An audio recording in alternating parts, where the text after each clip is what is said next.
6 तस्वीरें इस वक्त आप देख रहे थे जिन पर दिन भर हमारी नजर रहने वाली है, लेकिन इससे तरफ आपको एक और बड़ी खबर बता देते हैं। और ये बड़ी खबर मिडिल ईस्ट से आ रखी है। इजराइल ने एक बार फिर सीरिया पर भारी बमबारी की है। इस वक्त की बड़ी खबर हम आप तक पहुंचा रखेंगे। देर रात इजरायली सेना ने सीरिया के तटीय इलाकों को अपना निशाना बनाया और आईडीएफ ने दावा किया है कि उसने कई सेना और हथियार के ठिकानों को तबाह कर दिया है।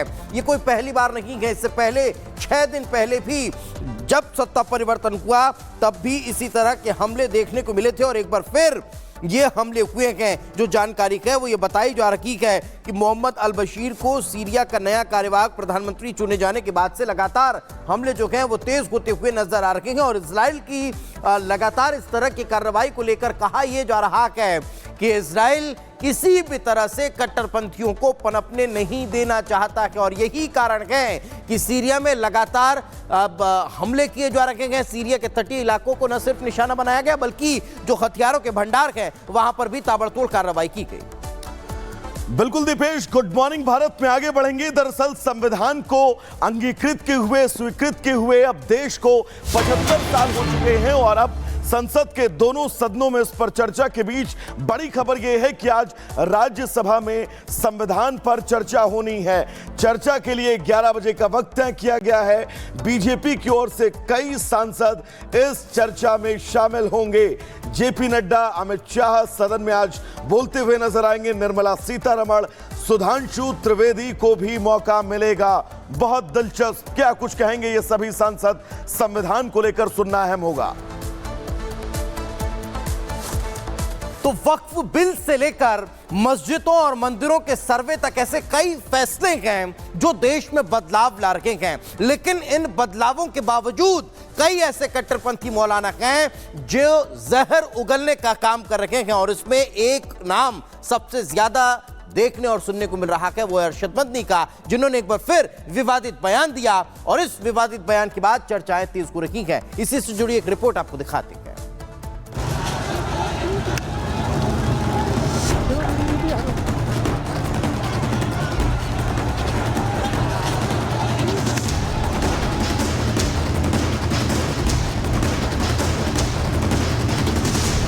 कहा जा रहा है कि हम ये ला रहे हैं औकाफ की हिफाजत के लिए, ऐसा झूठ बोला जा रहा है।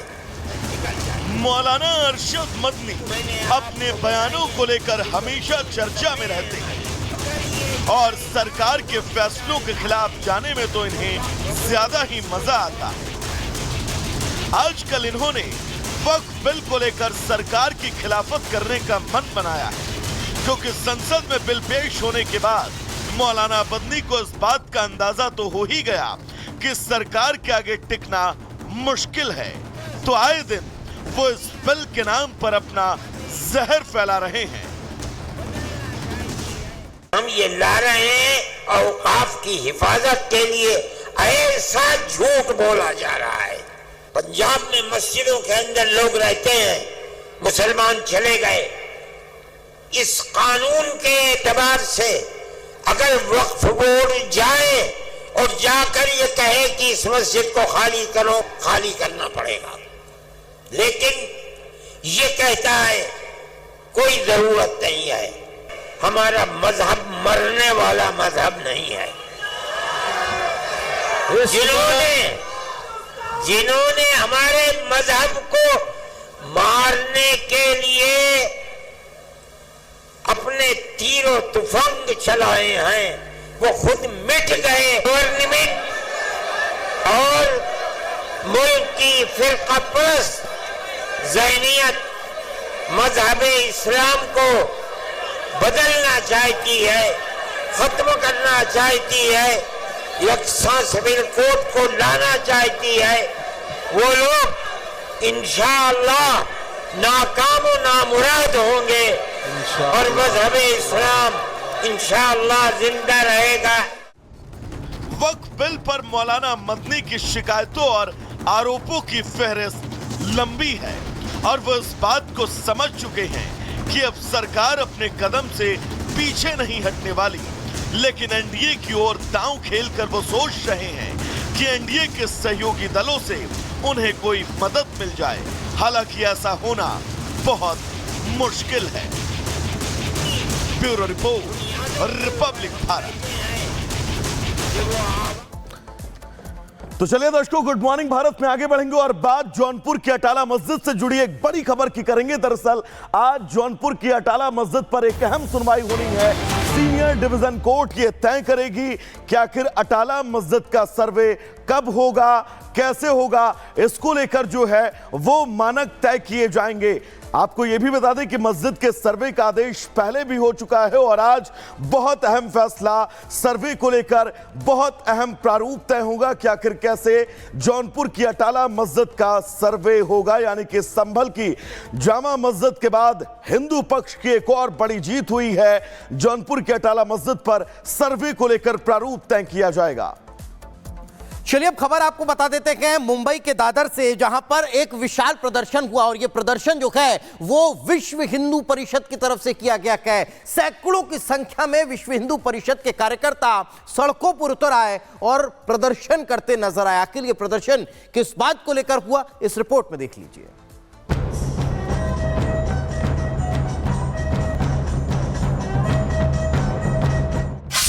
दादर से बजरंग दल की दहाड़,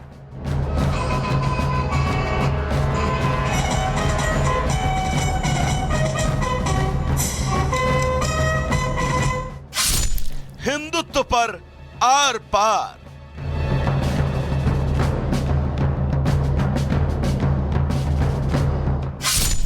सड़क पर शक्ति प्रदर्शन,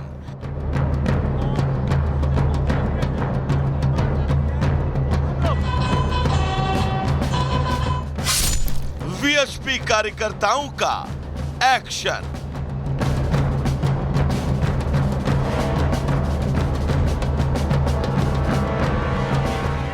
मुंबई के शिवाजी पार्क से विश्व हिंदू परिषद और बजरंग दल ने अपना शक्ति प्रदर्शन किया। इस कार्यक्रम का नाम शौर्य संचलन रखा गया।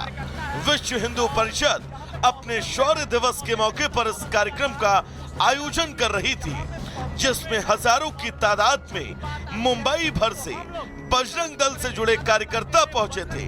एक जैसी वेशभूषा और हाथों में लाठी थामे कार्यकर्ताओं ने हिंदुत्व की एकजुटता का संदेश दिया और अपनी ताकत दिखाई। मुंबई के दादर इलाके में बजरंग दल सौर प्रदर्शन कर रहा। मैं तस्वीरें दिखा रहा हूँ किस तरह से यहाँ पर हजारों की संख्या में बजरंग दल के कार्यकर्ता इकट्ठा हुए। तस्वीरें देख सकते हैं किस तरह से यहाँ पे सौर प्रदर्शन किया जा रहा है। सामने शिवसेना भवन है और शिवसेना भवन के सामने यहाँ पर लगभग 10,000 से ज्यादा जो है बजरंग दल के कार्यकर्ता पहुंचे हुए हैं और यहाँ पर शक्ति प्रदर्शन किया जा रहा है। यहाँ पे जो लोग हैं उनका कहना है कि जो हिंदुत्व की रक्षा की बात आती है तो हम लोग सड़क पर उतरेंगे। हालांकि आयोजन कोई नया नहीं है। हर साल 6 दिसंबर को बजरंग दल की तरफ से शौर्य दिवस कार्यक्रम का आयोजन किया जाता रहा है, लेकिन इस बार मुंबई में यह किया गया आयोजन कई मायनों में अहम रहा। चाहे विश्व हिंदू परिषद के भविष्य के रोड मैप की बात हो या फिर हिंदुओं से जुड़े मुद्दे हो, कार्यक्रम में हर स्तर पर चर्चा की गई। एपिग्राफिका इंडिका और रिकॉर्ड है ना, सभी रिकॉर्ड में सब पता है कि हमारी जगह लगभग 30,000 से भी ज़्यादा मंदिरों को तोड़ करके मस्जिद बनाया गया है। अब वो देखो यहाँ तक कि अरब में भी अब वहाँ एक्सकवेशन हो रहे हैं, वहाँ भी मंदिर निकल रहे हैं जो प्री इस्लामिक हैं। तो भारत में तो जगह जगह मंदिर थे, तो सभी मंदिरों को जहाँ पर खुदाई होगा तो वहाँ मस्जिद खुदाई होगा। अधिकांश जगह मंदिर निकलेगा। हमारा धीरे धीरे हिंदू समाज जागृत हो रहा है, जहाँ भी संभव है उसको रिक्लेम करेगा, रिक्लेम करने का प्रयास करेगा। कार्यक्रम के जरिए न सिर्फ भारत में रह रहे हिंदुओं की सुरक्षा को सुनिश्चित करने की आवाज उठी, बल्कि बीते कई महीनों से बांग्लादेश में हिंदुओं पर हो रहे अत्याचार को लेकर